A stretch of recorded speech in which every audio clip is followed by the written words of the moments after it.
Hello friends, Radhe Radhe. कैसे हैं आप सभी लोग? आई होप आप लोग अच्छे होंगे। तो आज का जो हमारा सब्जेक्ट है वो प्रीवियस ईयर पेपर है, यानी सॉल्व पेपर 20 अगस्त 2023 का जो पूछा गया था सीटेट पेपर 2 के लिए। तो आज हम लोग उसका ही एनालिसिस करने वाले हैं। तो चलिए स्टार्ट करते हैं आज की क्लास आप लोगों के साथ। तो ये देखिए फ्रेंड्स, यहाँ पर लिखा हुआ सॉल्व पेपर 20 अगस्त 2023 सीटेट केंद्रीय शिक्षक पात्रता परीक्षा पेपर 2 क्लास 6 to 8। और यहाँ निर्देश दिया हुआ है। इस प्रश्न पत्र में कुल 150 वस्तुनिष्ठ प्रकार के प्रश्न हैं। तब परीक्षा की अवधि 2 घंटे 30 मिनट है। प्रत्येक प्रश्न के लिए 1 अंक निर्धारित है और गलत उत्तर देने के लिए कोई भी नेगेटिव मार्किंग नहीं है। और इस परीक्षा पुस्तिका में 4 भाग हैं, पार्ट 1, पार्ट 2, पार्ट 3 और पार्ट 4। CDP है, सोशल साइंस, और इधर हिंदी है, फिर अंग्रेजी है यानी इंग्लिश। और ये देखिए भाग 1 बाल विकास एवं शिक्षा शास्त्र, फिर CDP है। तो चलिए सबसे पहला क्वेश्चन देखते हैं कि क्या लिखा हुआ है इसमें। 1 नंबर में पियाजे के अनुसार गुणात्मक रूप से 4 विभिन्न अवस्थाएं। 1 नंबर बच्चों के जेनेटिक कोड पर निर्भर होती है। 2 नंबर बच्चों के विकास के सार्वभौमिक पैटर्नों का प्रतिनिधित्व करती है। 3 नंबर उदाहरण देकर समझाती है कि बच्चों का मन लघु वयस्क मन होता है। और 4 नंबर दुनिया की विभिन्न संस्कृतियों में व्यापक रूप से भिन्न होती है। तो इस चारों में जो राइट आंसर है वो है ऑप्शन नंबर 2, बच्चों के विकास के सार्वभौमिक पैटर्नों पर का प्रतिनिधित्व करती है। अब है क्वेश्चन नंबर 2। ले वाइगोस्की का मानना था कि विकास 1 नंबर सीधे परिपक्वता के परिणाम से होता है। 2 नंबर सीधे सामाजिक संपर्क के परिणाम से होता है। 3 नंबर आनुवांशिक प्रोग्रामिंग का खुलासा है। 4 नंबर प्रकृति में असंतत है। तो इस चारों में जो राइट आंसर है वो है ऑप्शन नंबर 2, सीधे सामाजिक संपर्क के परिणाम से होता है। क्वेश्चन नंबर 3 देखिए, निम्नलिखित में से कौन सी पियाजे के संज्ञानात्मक विकास के सिद्धांत की सीमा है। 1 नंबर वह संज्ञानात्मक विकास में जैविक कारकों की भूमिका को ध्यान में नहीं रखता है। 2 नंबर वह संज्ञानात्मक विकास पर संस्कृति और सामाजिक कारकों के प्रभाव को ध्यान में नहीं रखता है। 3 नंबर वह संज्ञानात्मक विकास में व्यक्तिगत भिन्नताओं को ध्यान में नहीं रखता है। और 4 नंबर वह संज्ञानात्मक विकास में भाषा की भूमिका पर अत्यधिक बल देता है। तो इस चारों में जो राइट आंसर है वो है ऑप्शन नंबर 2, वह संज्ञानात्मक विकास पर संस्कृत और सामाजिक कारकों के प्रभाव को ध्यान में नहीं रखता है। अब है क्वेश्चन नंबर 4। अभिकथन ए और कारण दोनों दिया हुआ है। तो अभिकथन ए में प्रत्येक वर्ष लता, जो कि कक्षा 7 की शिक्षिका है, उनके क्षेत्रों में कैरियर पर चर्चा करने के लिए एक महिला गणित प्रोफेसर और एक पुरुष नर्स को अपनी कक्षा में आमंत्रित करती है। कारण आर लैंगिक जेंडर अंतर जन्मजात है और समाज के माध्यम से अधिगृहित नहीं है। 1 नंबर ए और आर दोनों गलत है। 2 नंबर ए और आर दोनों सही है, आर ए की सही व्याख्या है। 3 नंबर ए और आर दोनों सही है परंतु आर ए की सही व्याख्या नहीं है। 4 नंबर ए सही है परंतु आर गलत है। तो इसका जो राइट आंसर है वो है ऑप्शन नंबर 4, ए सही है परंतु आर गलत है। अब क्वेश्चन नंबर 5, निम्नलिखित में से कौन सा प्रश्न बच्चों के समालोचनात्मक व रचनात्मक चिंतन को बढ़ावा देता है। आपके देश में कुल कितने राज्य और कितनी राजधानियां हैं। 2 नंबर आपके देश का नाम व मानचित्र पर इसकी भौगोलिक स्थिति क्या है। 3 नंबर आपके शहर में पानी कहाँ से आता है। 4 नंबर पानी के बचाव के लिए सबसे अच्छा तरीका कौन सा हो सकता है और क्यों। तो इस चारों में जो राइट आंसर है वो है ऑप्शन नंबर 4, पानी के बचाव के लिए सबसे अच्छा तरीका कौन सा हो सकता है। और अब है क्वेश्चन नंबर 6, समावेशी शिक्षा में क्या शामिल है।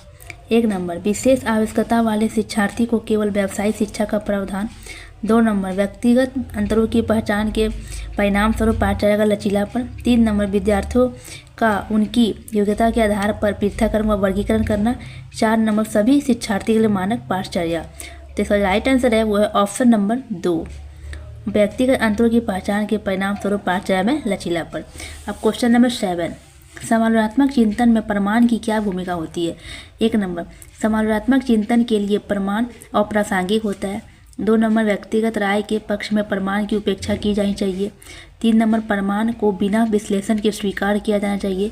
और 4 नंबर प्रमाण का तार्किक और सुनियोजित रूप से मूल्यांकन किया जाना चाहिए। तो इसका राइट आंसर है वो है ऑप्शन नंबर 4, प्रमाण का तार्किक और सुनियोजित रूप से मूल्यांकन किया जाना चाहिए। अब क्वेश्चन नंबर 8, अभिकथन ए और कारण दिया हुआ है। तो अभिकथन ए में बच्चों में संज्ञानात्मक विकास पर भाषा के प्रभाव पर जीन पियाजे और ले वाइगोस्की के दृष्टिकोण में भिन्नता है। कारण आर, खोज अधिगम में शिक्षक अवसर प्रदान करता है और विद्यार्थी स्वयं जानकारी प्राप्त करने के लिए उन्मुख होते हैं। 1 नंबर ए और आर दोनों गलत है। 2 नंबर ए और आर दोनों सही है तथा आर ए की सही व्याख्या है। 3 नंबर ए और आर दोनों सही है परंतु आर ए की सही व्याख्या नहीं है। 4 नंबर ए सही है परंतु आर गलत है। तो इसका राइट आंसर है वो ऑप्शन नंबर 3, ए और आर दोनों सही है परंतु आर ए की सही व्याख्या नहीं है। अब क्वेश्चन नंबर 9, अभिकथन ए और कारण आर दिया हुआ है। तो अभिकथन ए में बच्चों के बीच विकासात्मक दरों में अधिक भिन्नताएं मौजूद होती है। कारण आर, विकासात्मक अंतर आनुवांशिक और अनुभवनात्मक विविधताओं की जटिल अंतर्क्रिया का एक अनिवार्य परिणाम है। 1 नंबर ए और आर दोनों गलत है। 2 नंबर ए और आर दोनों सही है तथा आर ए की सही व्याख्या है। 3 नंबर ए और आर दोनों सही है परंतु आर ए की सही व्याख्या नहीं है। ए सही है परंतु आर गलत है। तो इसका राइट आंसर है वो है ऑप्शन नंबर 2, ए आर दोनों सही है तथा आर ए की सही व्याख्या है। अब क्वेश्चन नंबर 10, भाई बहन के रिश्ते या रिश्तों 1 नंबर केवल प्रारंभिक बाल्यावस्था में महत्वपूर्ण भूमिका निभाते हैं। 2 नंबर की सामाजिकरण की अधिक भूमिका नहीं है। 3 नंबर माता पिता और साथियों के साथ संबंधों के समान है और बाल्यावस्था में सामाजिकरण में महत्वपूर्ण भूमिका निभाते हैं। और 4 नंबर है कि माता पिता और साथियों के साथ संबंधों से भिन्न होते हैं और बाल्यावस्था में सामाजिकरण में महत्वपूर्ण भूमिका निभाते हैं। तो इसका राइट आंसर है वो है ऑप्शन नंबर 4, माता पिता और साथियों के साथ संबंधों में भिन्न होते हैं और बाल्यावस्था में सामाजिकरण में महत्वपूर्ण भूमिका निभाते हैं। अब है क्वेश्चन नंबर 11, निम्नलिखित कथन में विकास के किस सिद्धांत को दर्शाया गया है। जो बच्चे अपने शुरुआती वर्षों में भाषा सीखने के लिए अनुकूल वातावरण से वंचित रहते हैं उन्हें बाद में जीवन में भाषा चुनने की थोड़ी कठिनाई होती है। 1 नंबर विकास अव्यवस्थित और अप्रत्याशित होता है। 2 नंबर भाषा के विकास का एक संवेदनशील काल है। भाषा और अनुभूति जटिल रूप से परस्पर संबंधित है और भाषा का विकास पूरी तरह आनुवंशिकी पर निर्भर है। तो इसका राइट आंसर है वो है ऑप्शन नंबर 3, भाषा और अनुभूति जटिल रूप से परस्पर संबंधित है। अब क्वेश्चन नंबर 12, अभिकथन ए शिक्षकों को संकल्पना को मजबूत करने के लिए विद्यार्थियों की अपने स्वयं के संकल्पना के उदाहरणों और गैर उदाहरणों की पहचान करने के लिए कहना चाहिए। कारण आर, उदाहरणों के बारे में सोचने से संकल्पना को मजबूत किया जाता है जबकि गैर उदाहरण विद्यार्थी को भ्रमित करते हैं। 1 नंबर ए और आर दोनों गलत है। 2 नंबर ए और आर दोनों सही है तथा आर ए की सही व्याख्या है। 3 नंबर ए और आर दोनों सही है परंतु आर ए की सही व्याख्या नहीं है। 4 नंबर ए सही है किंतु आर गलत है। तो राइट आंसर है वो है ऑप्शन नंबर 4, ए सही है किंतु आर गलत है। अब क्वेश्चन नंबर 13, अधिगम के समान सिद्धांत बताते हैं कि विद्यार्थी बेहतर रूप से सीखते हैं यदि शिक्षक 1 नंबर पहले अवधारणा का संपूर्ण रूप से परिचय दें फिर उसकी बारीकियों को पर जांचें। 2 नंबर पहले तर्क और कारण के संदर्भ में अवधारणाओं पर चर्चा करें फिर उसे सत्यापित करने का अवसर दें। 3 नंबर पहले उस पर चर्चा करें जिसके बारे में विद्यार्थी को नहीं पता है फिर उस पर आएँ जो विद्यार्थी पहले से जानते हैं।